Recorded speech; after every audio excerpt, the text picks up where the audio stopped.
The patient arrived on Wuhan Australia last week has with a become high the fever. latest continent Singapore has to confirm a its case. first case Tens of of thousands Has more than infected. tripled The over the death weekend. toll still rising. Another 30,000 people have lost their jobs tonight. The closures are hitting nearly every aspect of life. Thousands laid off, stores shut down. And all of this is having an impact on our global economy. And there's the underlying stress of providing a living wage for long-time staff. The COVID-19 crisis left me no time to prepare for any financial situation. In fact, we lost sales. We had sales cancelled, which meant income that I thought I had coming in had actually stopped. I did have to take a cut in pay, and my hours were cut due to the quarantine and the lockdown. I remember my boss calling me one morning saying, "Hey, don't come into the office today." I received a text from a practice manager that they couldn't provide me with work anymore. The first thing that I thought was, what are we going to do? Am I going to still have a job at the end of the day? Am I going to be able to afford to pay my rent? Will I have a place to live? Walang income pero maraming bayarin. Nakakalungkot man po, pero kailangan maging positive.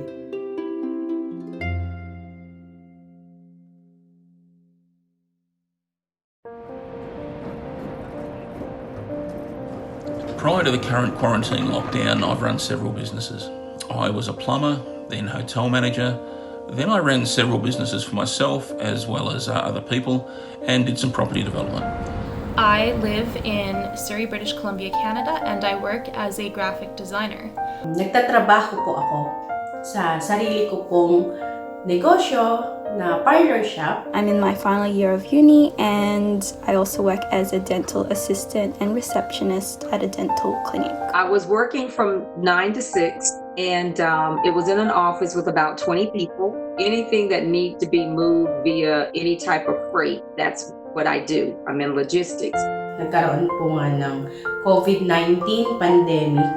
Nagkaroon po ngayon yung lockdown. Lahat ng mga shops dito pinapasara. The first thing that crossed my mind when the current quarantine lockdown was put in force was extreme sadness for those that were going to be sick and for those that would die. And secondly, how was I going to get my family through this? And I just hoped that over the last 10 years I'd prepared enough that we would get through this okay. Siyempre po ako, nalungkot ako kasi bago po mag-lockdown, napakaayos po talaga ng income.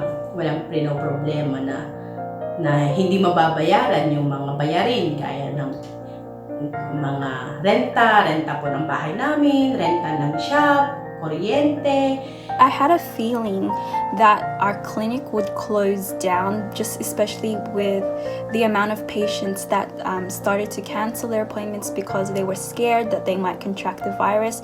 One of the things my boss asked me the first day that I came in after finding out that it had reached British Columbia was, "Are you afraid?" If I was meant to keep my job, God made that His will and He allowed me to keep my job. If I had lost my job, also God's will, whatever His plan may be, I don't have full control over the things in this world or anything that might affect me. So I think the best mindset to keep is a positive one. I just got to go pray, because I know that if I pray, whatever situation I'm in, God is going to help calm me and He's going to give me the answers that I need. Yung pong pagiging Iglesia ni Cristo ko po ay malaking tulong po at napaka-importante po sa akin. Lalo-lalo na po ngayon sa panahon po ng meron pong pandemic. I've been in a situation where I've been laid off from work, but then God has provided for me all these years. As long as I do what He expects for me to do, He's going to make a way.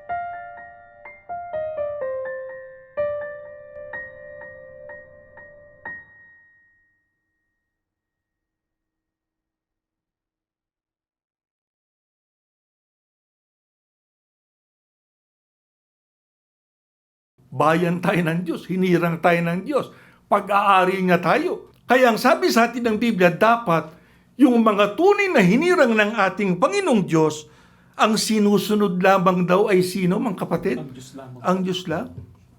Kaya kinakailangan yung mga kalooban ng Diyos na ating tinatanggap, kinakailangan nasusunod natin yun. Ano raw ang hinahanap ng Diyos sa atin, mga kapatid? Makitaan niya tayo na dapat maging ano raw? Banal at walang kapintasan. Kaya nakita ninyo ang kampanya natin sa Iglesia. Puspusang pagbabagong buhay. Hindi po natin inimbento yun. Yan ay aral ng ating Panginoong Diyos na dapat nating sundin. Hinahanap talaga ng ating Panginoong Diyos sa mga tunay na hinirang niya na tayo ay maging banal at walang kapintasan sa kanyang harapan. I joined the church when I was a college student, and when I went to the first Bible exposition, I was completely blown away. I just loved the way, the ministers answer from the Bible. I knew without a shadow of a doubt that this church was true and I wanted to be a member. My relationship with God has been important to me from the day I was baptized or even started listening to the Bible study lessons. And how I safeguard that, or how I try to nurture my relationship with God, it's like the video streaming that we just had yesterday, where Brother Eduardo V. Manalo is saying that we should live to please God. And, like everyone else, I'm not perfect, but that is my goal in life. That is my motto, being 57 years old. You can imagine, I've had a lot of experiences, and a lot of them have not been pleasant, but God has always been there. There's a little saying, I know where my help comes from. My help comes from God. So why would I want to mess that up? God He's my provider. So I don't want to mess up that relationship. Ang sabi sa atin ng mga apostol, hinirang kayo upang sa ganon ipagbigay alam sa mga tao kung gaano kadakila ang ating Panginoong Diyos. Dapat nating ipaalam sa mga tao kung papaano sila maliligtas. Alin bang iglesia ang nakasulat sa Biblia na tinubos ng ating Panginoong Cristo? Alin po? Iglesia ni Cristo. Kaya dapat makilala ng tao ang kahalagahan ng Iglesia ni Cristo. Sapagkat pagka ang tao nasa loob ng Iglesia ni Cristo, yan ang natubos ng ating Panginoong Cristo, yon ang nakatitiyak ng kaligtasan. Kaya sana tuloy-tuloy yung ating pagpapalaganap para marami pang mga taong matawag sa tunay na relihiyon, malaman nila yung katotohanan para sa kanilang ikaliligtas. Tandaan ninyo, sagutin yan nating mga Iglesia ni Cristo para natin mapatunayan sa ating Panginoong Diyos. Tunay nga tayo na hinirang at tinawag niya at nasa loob ng kanyang tunay na bayan.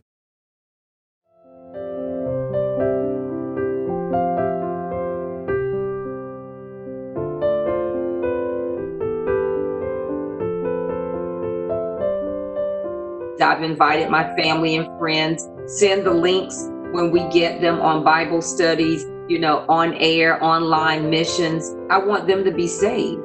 And we're all very grateful for this opportunity to share our faith with our friends and family who might now more than ever be seeking for answers, looking for God when they might not have been before. I love being a member of the church. I love performing my duties. That work helps keep me grounded and it keeps me busy. Yung itinuro ng sugo sa atin, panghawakan natin yun. Kasi katotohanan yun eh. Dapat determinado tayo roon. Di tayo hihiwalay doon sa aral na itinuro sa atin ng sugo. Kahit nagbabago ang namamahala sa loob ng iglesia, ngunit yung aral ng sugo na itinuro sa atin, yon ang namamalagi. Hindi tayo humihiwalay doon.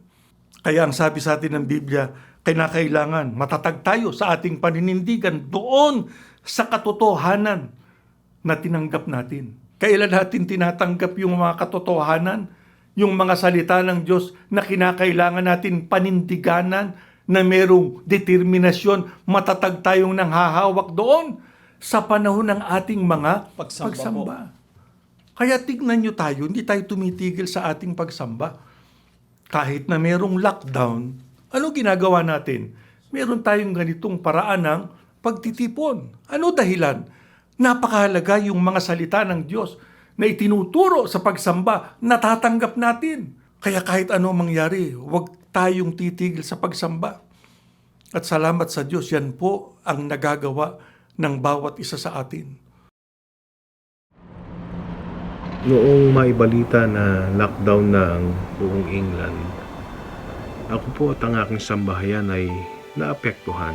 Sabi ko nga sa mga anak ko na ang panahon nila, ang pinakamatindi at ang pinakamahirap, wala silang ibang pwedeng tawagan, kundi ang ating Diyos, kundi ang Ama na nasa langit. Kaya po, yun ang aming ginagawa. Patuloy kaming sumasamba, kahit na nga dito po sa aming tahanan, humingi ng tulong at awa na malagpasan namin ang mga nangyayari dito sa lupa. Pag dumadalo po ako sa pagsamba na sinasagawa po sa ating po mga tahanan, napapakinggan po natin yung mga salita ng Diyos. Bilang Iglesia ni Cristo po, ito po yung nagpatatag sa akin. People who know me know my routine. They know the day of my worship service. They know the time of my worship service.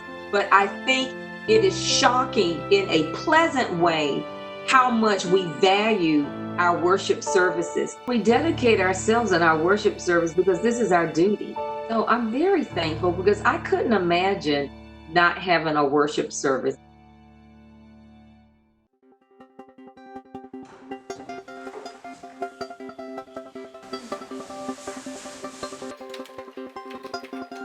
I have no idea what this world is going to be like with this pandemic or COVID-19. The world as we know it will never be the same. At the moment, we are surrounded by uncertainty, which causes massive anxiety for some people. Being able to focus on worship and Bible study gives us absolute certainty about the future. You know, no matter what happens in this world, I know for sure the one thing, the only thing that I hope to keep is my membership inside the Church of Christ. I don't wake up every morning scared to death of what's going to happen. I try to protect myself from this pandemic and I pray to God about it. And whatever happens is going to happen. And, you know, if I lose my life to this pandemic or whatever the case may be, I know that, you know, Judgment Day is going to come. And as long as I continue to do what I have to do, I'm hopeful that on Judgment Day I'll be saved.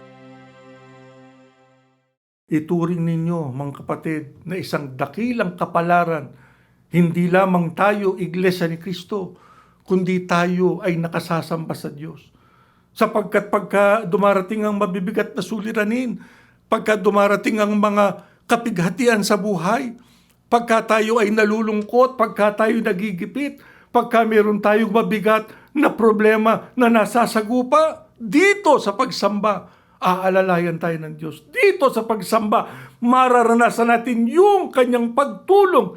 Dito sa pagsamba, mararanasan natin ang kanyang kapangyarihan.